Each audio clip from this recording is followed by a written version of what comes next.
Good evening, aspirants.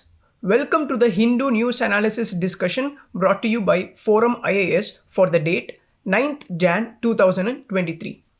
The list of news articles for today's discussion is displayed here. The aspirants can have a look at it. For today, we will be covering topics ranging from polity, governance, economy, as well as science and technology.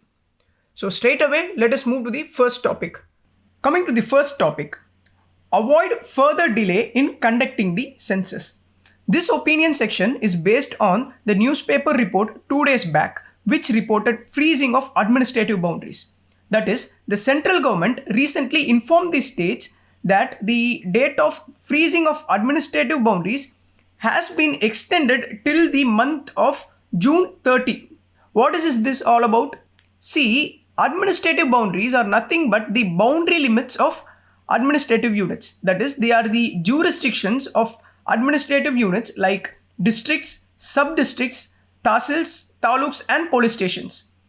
See, often the administrative boundaries undergo changes between two consecutive census. And we have heard many times, right? There is administrative burden in districts because of overpopulation and lack of human power in district administration to solve those. For those period, states would increase the number of districts to reduce the administrative burden. Do you know on what basis these administrative units are divided and formed? It is nothing but based on the census data. So before continuing with the article, let us discuss about census from prelims point of view. See, the Indian census is the largest single source of statistical information on various characteristics of Indians. With a history of more than 130 years, census is a reliable exercise that gives insights into the data every 10 years.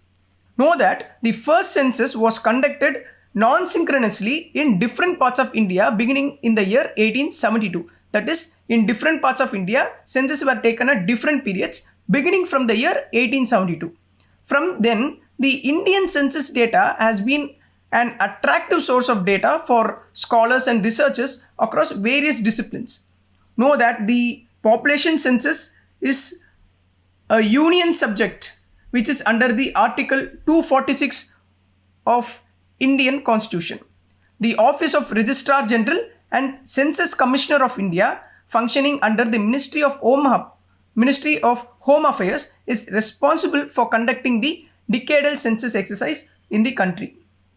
See, initially the census organization was set up temporarily for each census till the year 1951. But later on, a legal provision was given to the census by passing Census Act of 1948. From then, the census exercise is conducted every 10 years under the same act. Only based on the census data, the demarcation of constituencies and allocation of representation to parliament, state legislative assemblies and local bodies are done. And even the financial grants to state are recommended by the Finance Commission based on this data only. Keeping this in mind, let's continue with the opinion of the author.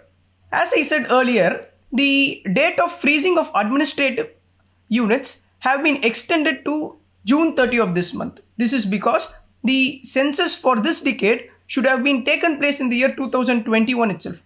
But because of COVID-19 pandemic and lockdown, the census operation was postponed in the year 2021 and 2022. Till date, that is for nearly a year, the census operation has not taken place.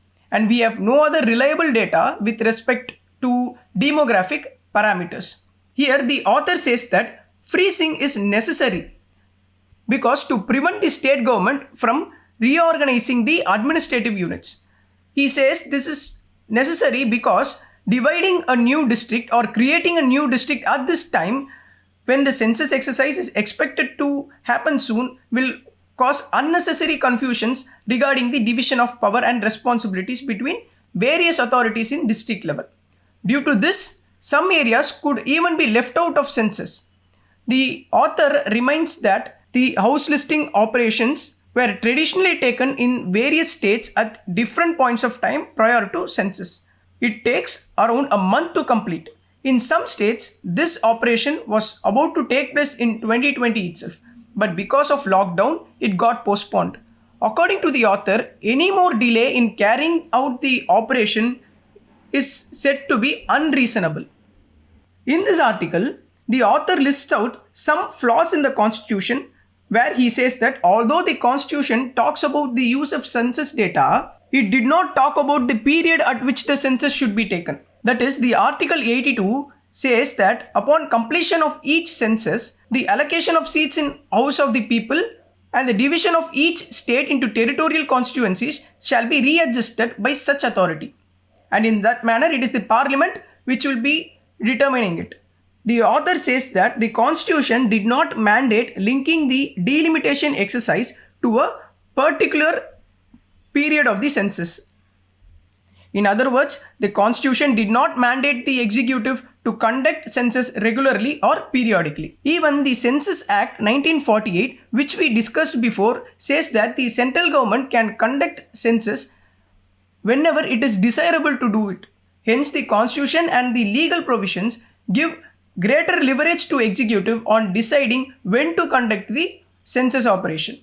Now, coming to the implications or effect of delay in census operation, the author says that census has been providing data on population. In addition to it, it also gives insights into population characteristics like housing and amenities. He says that such data are required to assess the performance of various schemes of both the central and state governments.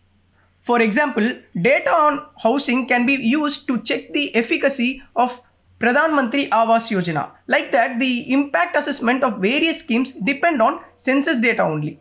As I said earlier, census data are used to determine the number of seats to be reserved for SCs and STs in parliament, state legislatures, local bodies, and even in government services. Now, the delay in census means that the data from 2011 census will be used for determining these factors. This will not take into account the change in population composition, which might dilute the purpose of providing political reservations. Third one is that the urbanization in India due to internal migration and industrial growth is not taken into account. Hence, there has been change in urban-rural population distribution. For instance, the author highlights that during the year 2001 to 11, population of Municipal Corporation of Greater Mumbai grew by 11.9%, while in Delhi Municipal Corporation it grew by 11.7%.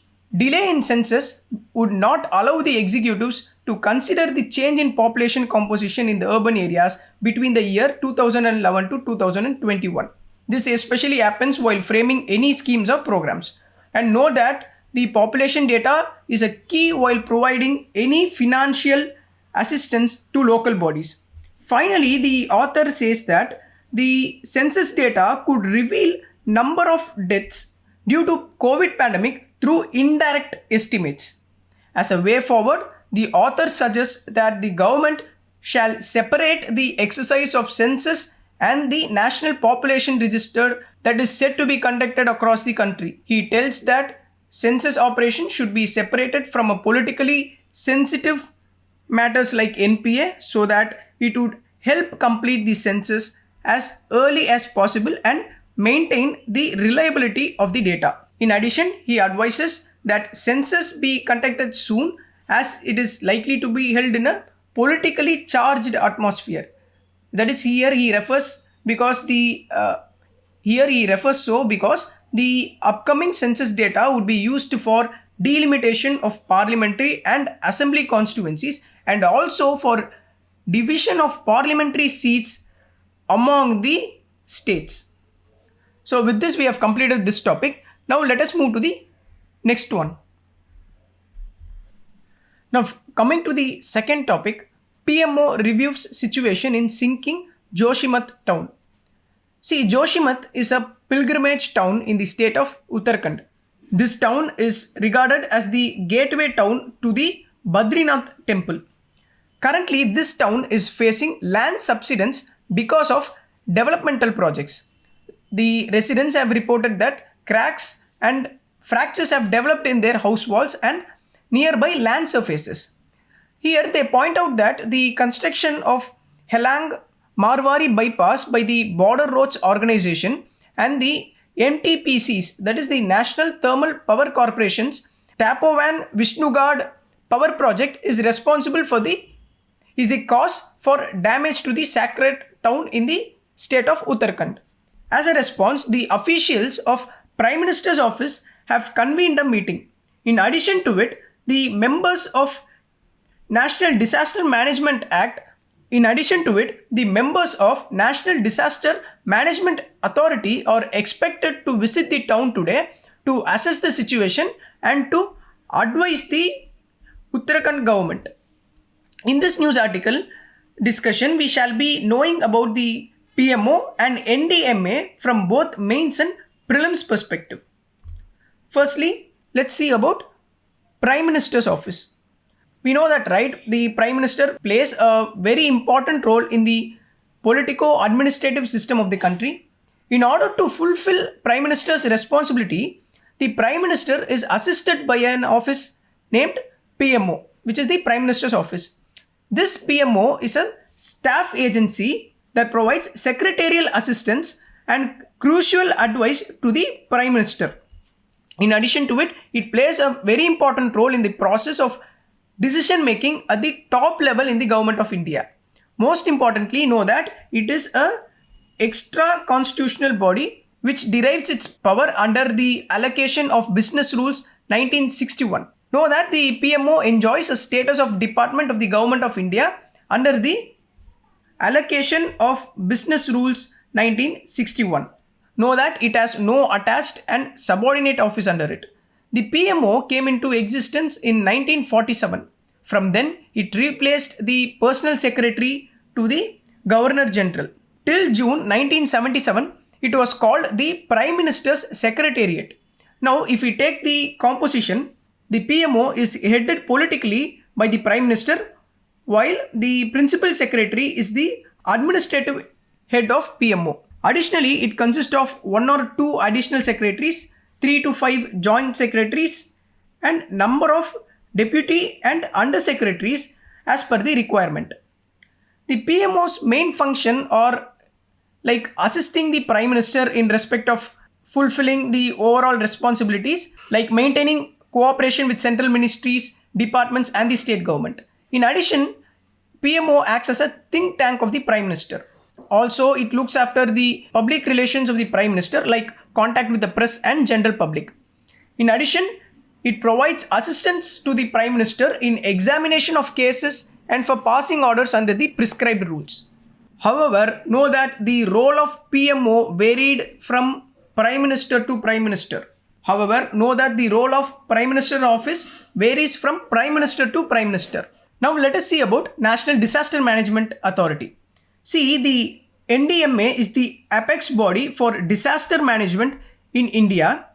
Know that it is headed by the Prime Minister of India. This NDMA is set up under the Disaster Management Act of 2005, but however, it was formally constituted only in the year 2006. Also, the creation of an enabling environment for institutional mechanism at the state and the district level is mandated by the Disaster Management Act of 2005. In addition to it, know that the authority is mandated to lay down policies, plans and guidelines for disaster management. As we know that India envisions the development of principles of prevention, mitigation, preparedness and response, the Disaster Management Act was enacted to empower NDMA in enforcing and monitoring disaster management in the country. Also know that NDMA has 5 major divisions. They are policy and plans, mitigation, operation and communication, information and technology, administration and finance.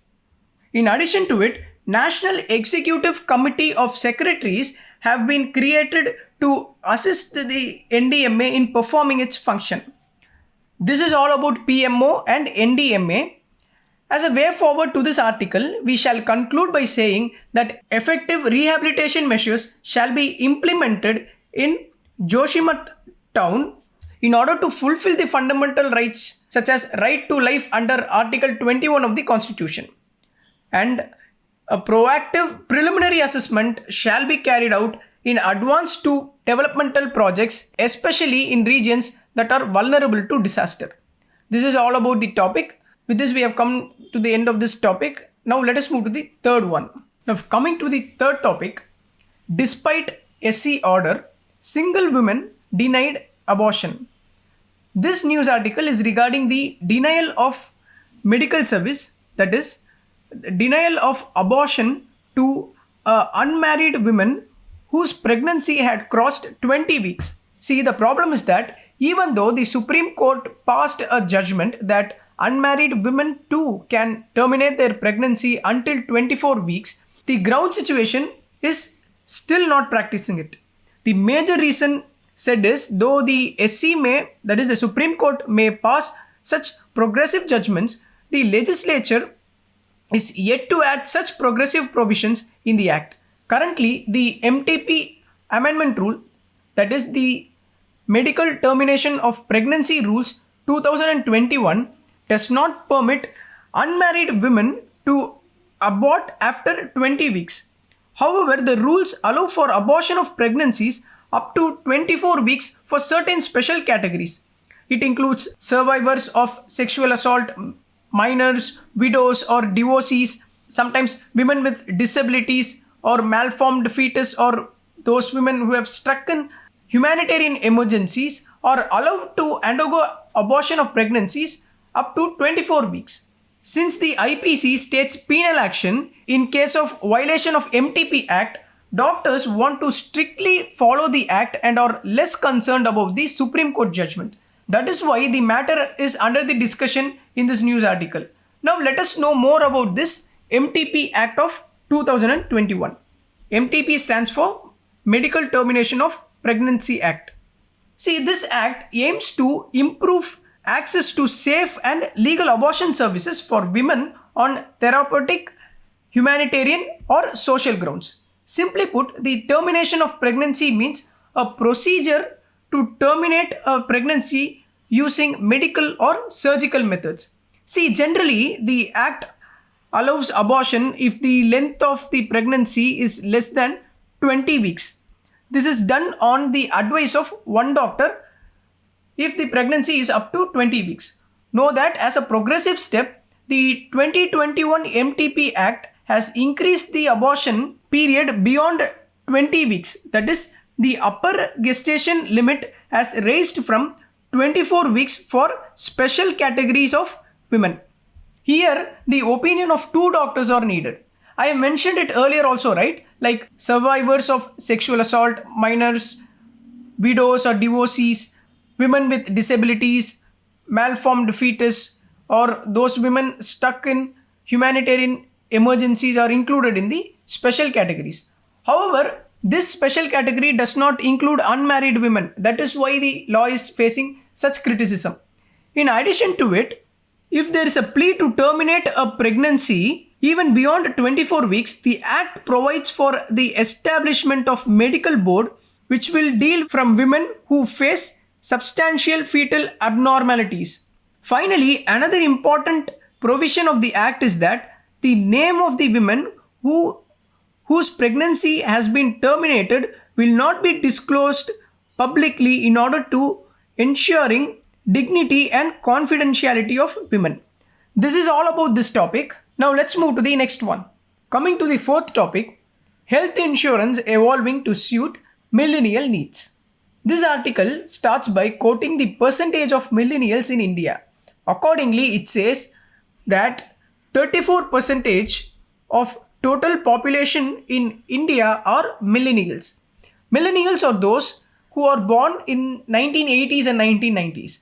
See, this article demonstrates the need for insurance policies, and it says that the insurance ecosystem is in line with the needs of millennials and also provides with innovative insurance products. From this news article, let us grasp few points which is important from exam point of view.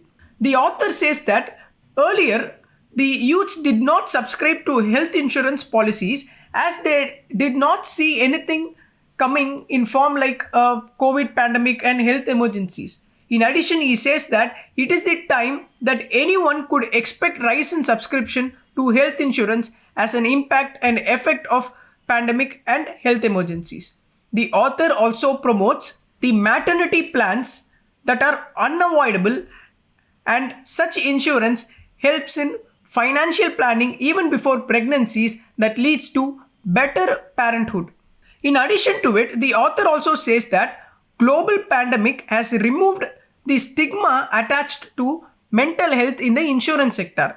He also highlights the initiative of Insurance Regulatory Development Authority of India, which mandated coverage of mental health issues under the ambit of health insurance. That is what the author has to say regarding the insurance sector.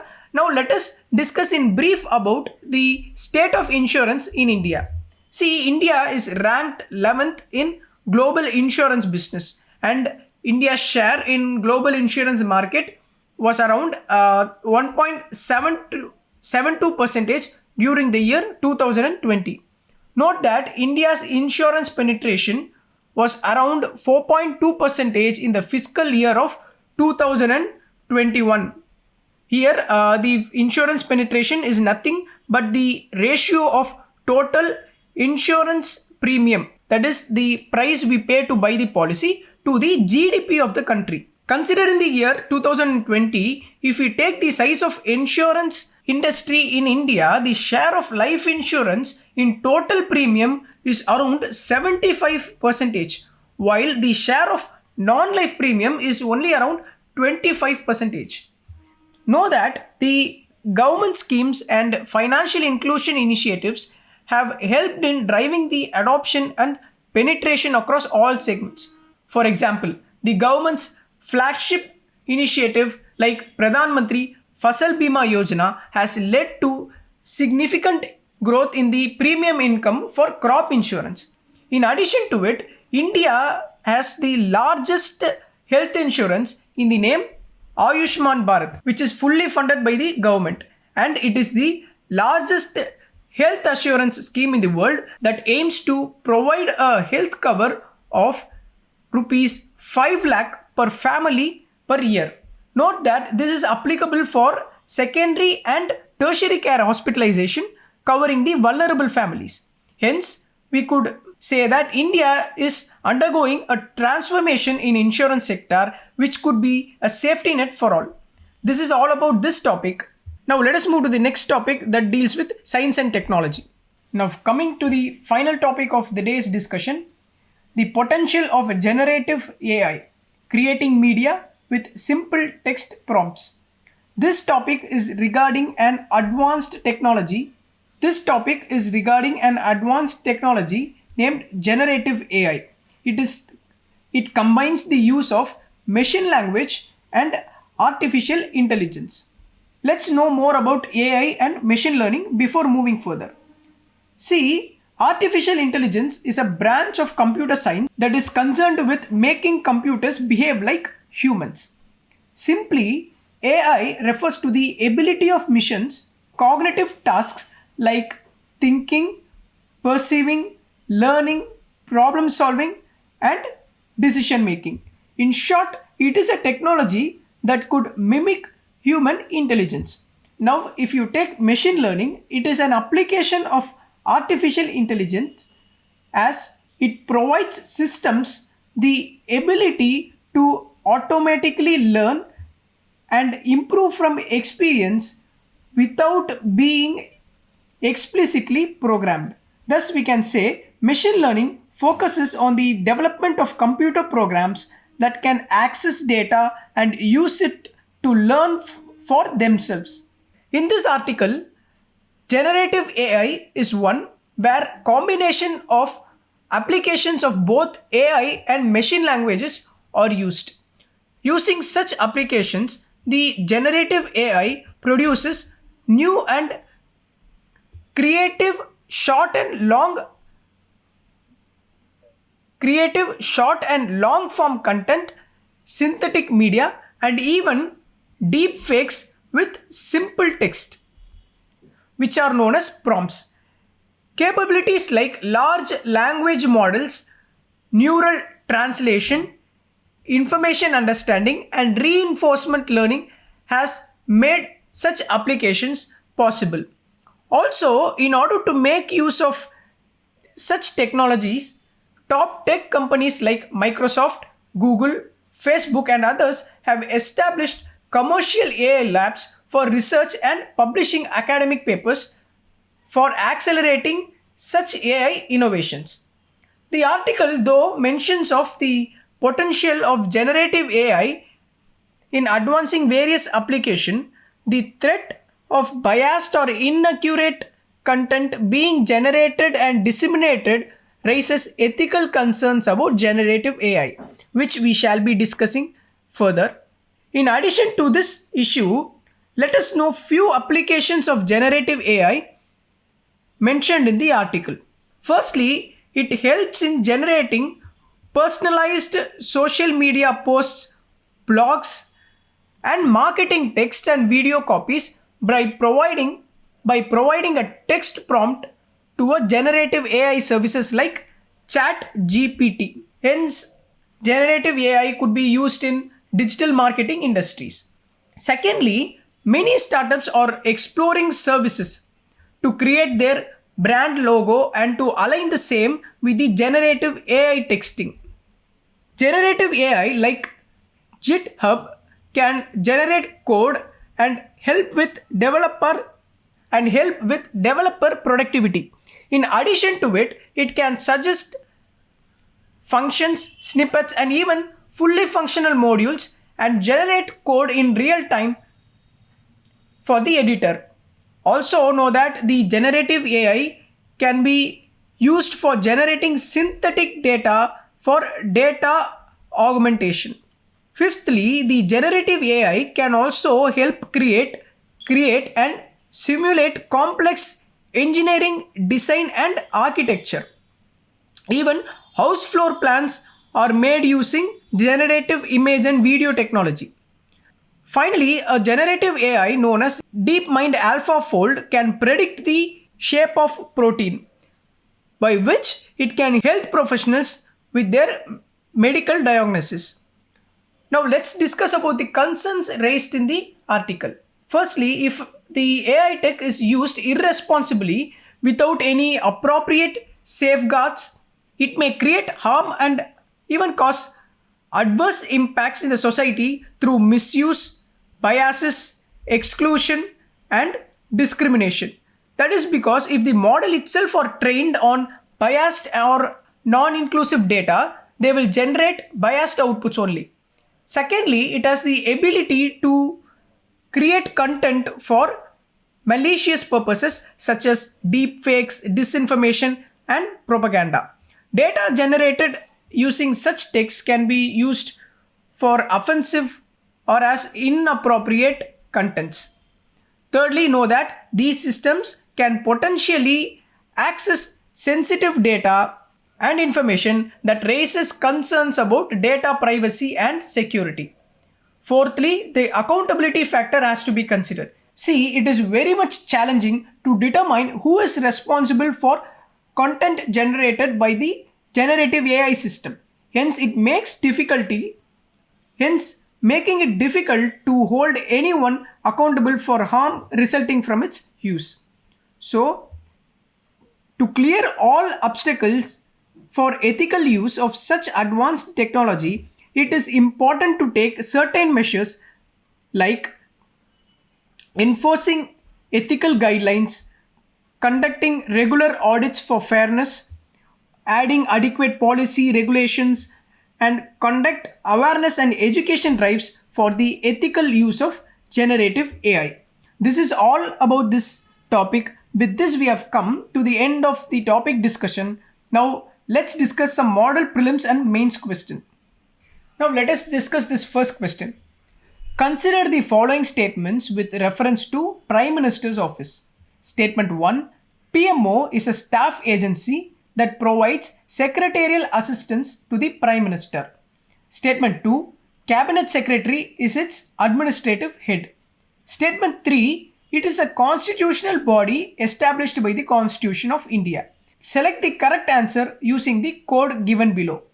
The options given are option A 1 and 2 only, option B 1 and 3 only, option C 2 and 3 only, option D 1 only. See, the first statement says PMO is a staff agency and it provides secretarial assistance to the Prime Minister. This statement is right because PMO's primary responsibility is itself providing secretarial assistance to the Prime Minister. The second statement says Cabinet Secretary is the administrative head. This statement is wrong because in our discussion we saw the Principal Secretary is the administrative head while the Prime Minister is the political head of PMO. Hence, eliminate the second option. So, we will be left with option B or D. Now, consider the third statement.